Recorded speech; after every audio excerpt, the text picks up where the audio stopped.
Hey, mwiriwe mwaramutse nizere ko mumeze neza bitewe naho muherereye. Ni DGTV show garutse, nizere ko buri wese ahari amaso agiye guhita yashyira ku cyari cyo cyose dushobora kuvugana. Nshimiye wowe ujya uba uwa mbere mu gutera comment, nshimiye wowe ureba video ukayirangiza, wowe wakoze subscribe, I love you so much, ndabakunda cyane, murabizi ko murambibabwira kandi ntago nzahwema kubibabwira. Uyu munsi rero mushaka kuvuga ngo umukunzi wacu bigenze gute, aje kutubwira ngo kubijyanye n'iki. Narabwiye ngo igihe natakoze tuzajya tuba turi kumwe. Uyu munsi rero turaba turi kumwe ku biki, mumbabarire cyane, noneho umva banza muri kuropora ahantu h'abandi. Uyu munsi turaba turi kumwe ku bintu byiza cyane, kandi nshimiye wakoze subscribe, nshimiye nawe ukigera hano uhise ukora subscribe kugira ngo ibintu byacu byiza dukora nibijye bigucika. Nzi neza ko hano muzahungukira utuntu twishi tw'ubwenge, nubwo tuba atari uduhambaye, ntago ari amafaranga y'ubuntu. Ndabizi muri ibi abantu barakennye bishakira amafaranga, ariko uzajya uhigira amasomo, kwigana ubuntu. Nawe niba hari icyo uzi wandusha ugize unyigisha. Ndagushimira rero we wamisemo kunkurikirana. Imana ikomeze kumera umugisha, ikomeze duhaze uburame nge nawe kugira ngo tujye tugumya twihuriza amaso ku maso.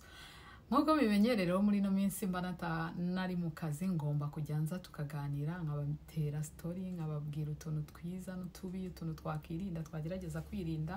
Ubwo rero uyu munsi ngiye kubabwira ibintu sasa. Abakobwa ba mama muri tayari muko bye, muri kumwe nanjye cyangwa siniganirize, muze munsubize kandi mwandike muri comment ibintu navuze, mumbare muzabitereho comment nimwumva ari byo cyangwa se nimwumva atari byo, muzaze duhakananye, mu makanye nanjye mbahakanye.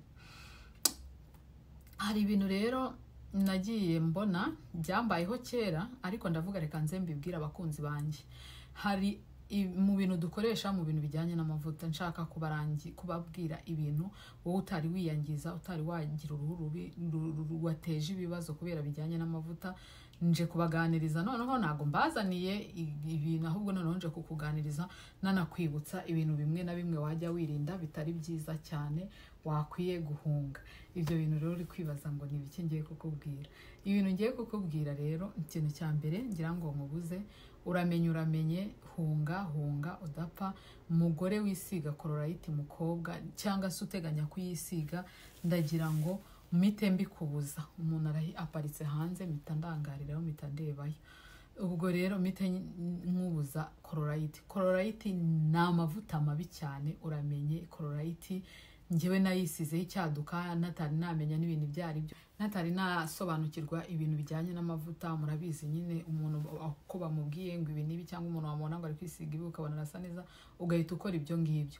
Nanjye rero narayisize, niyo mpamvu rero ngo nje nganiriza abakunzi banjye, mbabwire niba naberetse ibyiza ngomba no kubereka ibibi. Ubishoboye wabireka, ubishoboye cyangwa se byarakuguye neza simbikubujije, ariko njyewe ndagira ngo nguhe ingero zitarenze zingahe ku buryo uri butekerezeho ukibaza, ugahita uvuga ati bya bintu burya biba ari hatari. Muranyihangana nimubona ndangaye. Hano hari umwana banza baje kumutora, wari wadusuye, ariko burabaje kumutora. Iyo bazi uko ndi mu kazi rero ntibirirwa bansezeraho. Noneho rero ibintu nshaka kukubwira ushobora kwirinda kandi bitari byiza. Amavuta ya mbere Colorite, wa muntu we, niba uyikoresha yarakuguye neza, yikomeza. Niba uri gutekereza kuzayikoresha, hari abantu baba batabizi agahita agwa kuri ayo mavuta agahita yisiga gusa abonye undi muntu ayagirana. Colorite icyambere cyayo izakuyagisha, uzasa neza, uzabona mu cyumweru cya mbere uhita uba inzobe, noneho byagera mu maso by'ubu inzobe y'umuhondo, yayindi umuhondo. Njyewe uri hano ntago ndi inzobe, ndi imibiri yombi. Wenda njyewe na kamera bagize icyo yongeraho, ntago njyewe ndi inzobe rwose indi igize cyane, ariko Colorite izaguhindura inzobe yayindi y'umuhondo mu cyumweru cya mbere. Icyumweru cya kabiri rero uzaba watangiye gutukura mwene hano ku matama. Icyo ni icya mbere. Icya kabiri Colorite izaguharari gukeshe, ariko nigera kuri mwene utu twaha mu ntoki ntago ducya. Muzacunga abantu benshi bisiga Colorite usanga hano mu ntoki hadakiye, ariko hari n'abantu bayisiga ikabahindura neza pe, umuntu agacya bikarenga, ariko nyuma ingaruka n'ibintu babambariyeho utamenya. Ikindi cya gatatu babambariyeho Colorite ariyo ndi kubabwira. Ngiye kubereka ikintu sinzi ko muri bubibone, ntago muri bubone. Ngiye Colorite yane ya maribori ndagenda ndaribora neza se kuki bitari kugaragara. Reba hano dore ngiri, iri ni iribori muri kureba ntago riri kugaragara neza. Iri ni iribori natewe n'amavuta ya Colorite. Colorite rero ni amavuta mabi cyane, navuze ngomba kubibabwiraho. Uramenye niba utarayisiga mbabarira ushake ubundi bwoko bw'amavuta wisiga. Uza amavuta guteza amaribori n'amatako no hehe hose ugasanga ufite amaribori yayandi yaturenze, nta nubwo ari n'amaribori yayandi ya natural, usanga ari ibintu nyine bigize bisatuye ukuntu.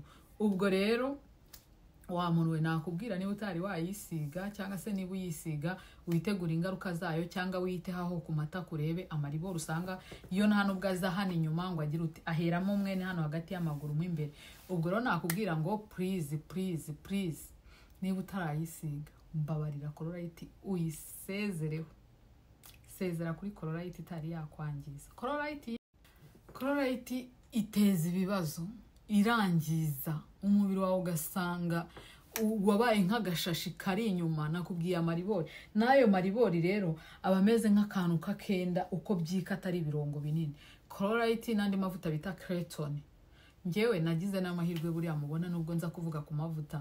Hari ukuntu Imana iguha umugisha, wenda sinzi uko nabivuga, naranayacuruje amavuta pe. Ahantu nari ndi nakoraga business ijyanye no gucuruza ibintu by'amavuta.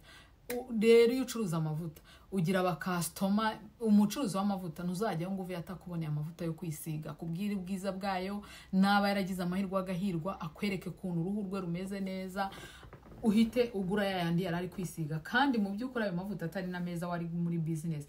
Niyo mpamvu abenshi no muri comment muzababona harimo abansubiza ati rwose ubishakira online, niba udafite isoko ushobora kubishakiramo. Kubera ko ngiye sincuruza amavuta, ariko uyu munsi naza nkakubwira ubwiza bw'amavuta, nkakubwira n'ububi bwayo bitewe nayo nzi nagiye nkoresha. Iyo Colorite rero yaneye ikintu bita amaribori. Colorite iragukesha ntigutera n'ibiheri pe, ahubwo ikintu gusigira na amaribori, ubundi kakugwa neza, nyuma yaho ubundi ukajya ugenda ushya. Nababwiye ibintu by'ingaruka. Colorite sezera niba utarayikoresha, mbaye nkugira inama yo kuba waba uyihunza hakiri kare. Ubwo rero amavuta ngomba kujya mbabwira ubwiza bwayo, nkababwira n'ububi bwayo. Amavuta dukwiye kwisiga mujye mubanza musome murebe ibiyakozemo, mumenye ibyo ari byo. Hydroquinone irimo, ubundi amavuta arimo hydroquinone bibaye byiza wayarinda umubiri wawe, azagukesha mu minsi ya mbere ari kwikurikiye. Urireba ukabona utasohoka mu nzu utiteye makeup ukicuza. Usanga bamwe yarabateye amabara atava ahoraho, ukabigira ngo umuntu afite ibibibi kandi ari amavuta, ndetse sinzi ukuntu nabibasobanurira. Ubwo rero nari ndi kubabwira ububi bwa Colorite. Ihangane muntu wowe utari wiyangiza, utari wagira ibibazo ku ruhu rwawe, uhunze icyo kintu kitazakwangiza cy'amavuta. Ngomba kujya mbarangira nabayeretse iriya White Express, ari amavuta ni meza cyane, nyisize igihe kirekire pe, ntago najyaho ngo mbabeshye. Ari amavuta nta mpinduka agira, ari amavuta uragumya ukaba umuntu usanzwe, yaba ku ntoki ukumva nyine ntago biguteye isoni ku mavuta ubona hasa n'undi mubiri wose, yaba ku maguru nta bya bintu by'utubara nyine usanga umuntu afite biteye inoza. Ariko ayo mavuta ya Colorite mbabwiye arakwangiza. Guys, reka no kubatindira rero, reka mbasezere. Murabizi ko mbakunda cyane, mpora mbabwira ngo ndabakunda kandi bizahora ku mutima, ndetse nanabisohore mu magambo. Shime wowe dutangira na video ukayisoza, kandi n'ukuri mu by'ukuri Imana ijye ibamera umugisha yo, kandi mukomeze gusharinga ibintu byacu bigere kure kugira ngo tubashe kuzamuka, tugire ingufu zo gukora, kubera ko muzajya muba mubikurikirana. Ubwo rero muntu wanjye rero wowe tubana mu gutangira tugasoza, ndizera ko icyo twari turi kuvuga ni Colorite.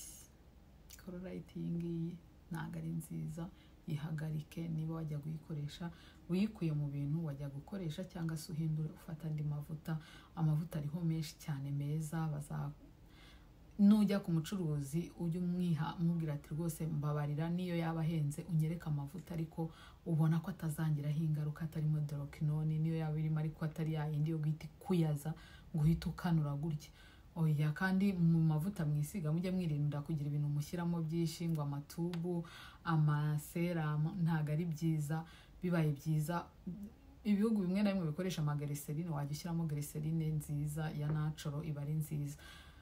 Amavuta uzi kuba tukuza cyane, warangiza ugashyiramo na seramu, ugashyiramo n'amaglycerine yayo n'ibiki byose, uratukura, izuba ryava rikakubabura. Hunga udashya.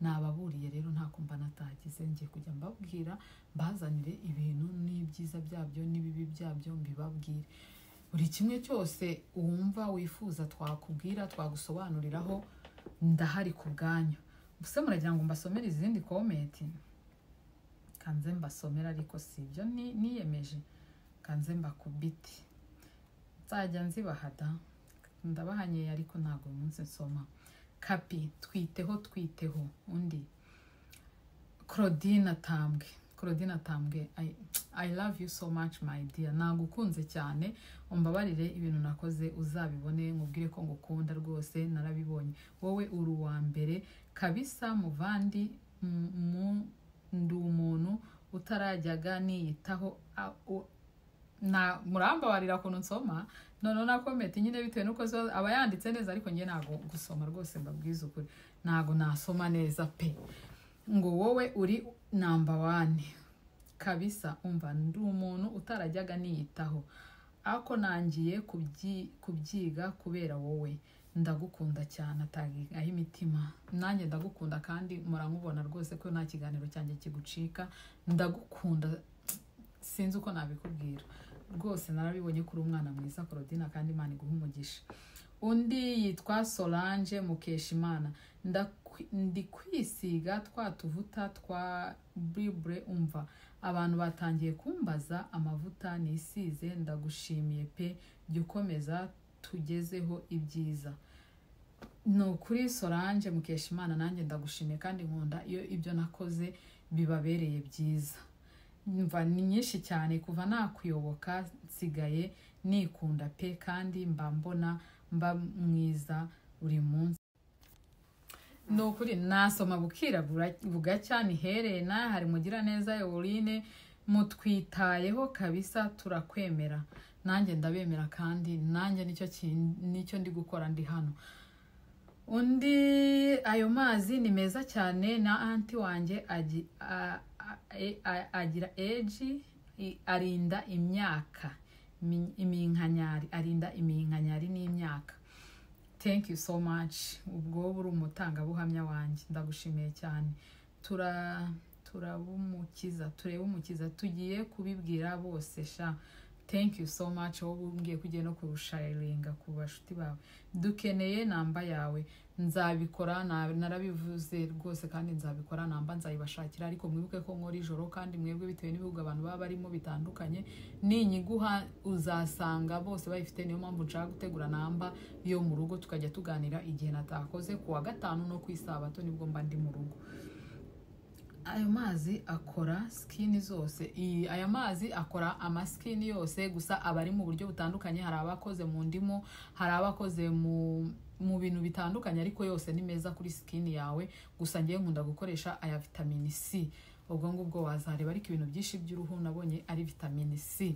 ubwo rero mwabantu mwerekana ko batindira ni ikiganiro nateguye ngo nze mbaganirize kuri iyo Colorite niyo navuzeho chime wowe rero wandika comment ubu mugiye kujya muza kwiyumva ko nabashimiye kandi nzisoma kandi murabibona ko nzisoma koko icyumbajije cyose ndaza nkagusubiza guys ndabakunda so much nsigaye mbakunda cyane kubera ko mba mbona mwanyaritse urukundo niyo mpamvu mbabwira ngo ibyo nkora byarebwa na 50 byarebwa n'abantu 100 ndabizi ko igihe kimwe abantu bazabikunda cyane kubera ko ari iby'umumaro nzana mwabibonye kuri DGTV bari kuzana n'inkuru zo hirya no hino zitandukanye byose turajya tubatamo buri wese ku buryo azajya hasanga icyari gukunda bye